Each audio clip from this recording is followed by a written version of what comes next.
Maswera sei muri yeZimbabwe. Tadzoka pachannel yenyu Zim Confessions and Deep Secrets.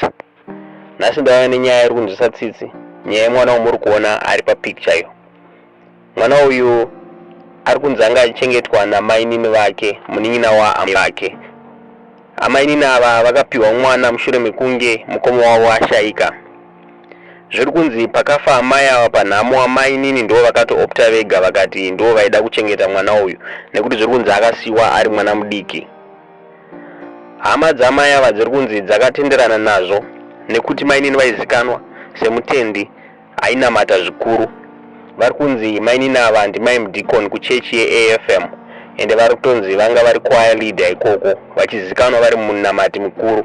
Zvinova izvo zvakaita kuti hama dzitrust amai nini ava kuti vachengete mwana uyu. Now nyaya zobuda iri kusirisa mapictures azobuda emwana uyu machengeterwo ari kuitwa namai nini ava. Kuzvimba maziso kwakaita mwana uyu kurohwa kwaanga achiitwa namai nini ava. Dzimwe dzenguva ari tonzi aitorara asina kudya chikafu. Guys, nyaya iri kunzwisa tsitsi. Mwana uyu azoendeswa kuhospital nevazonzwa tsitsi ende kuhospital ari kunzi anga kubleeda internally ende anga ato-traumatized. Muri yeZimbabwe nyaya iri kunzwisa tsitsi hatina kutokwanisa kuisa mapictures ese pavidhio iri nenyaya yekukuvara kwakaita mwana uyu.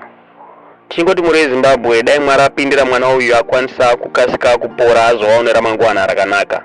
Tiudzwe zvamunofunga namai nini ava mucomment section muri yeZimbabwe.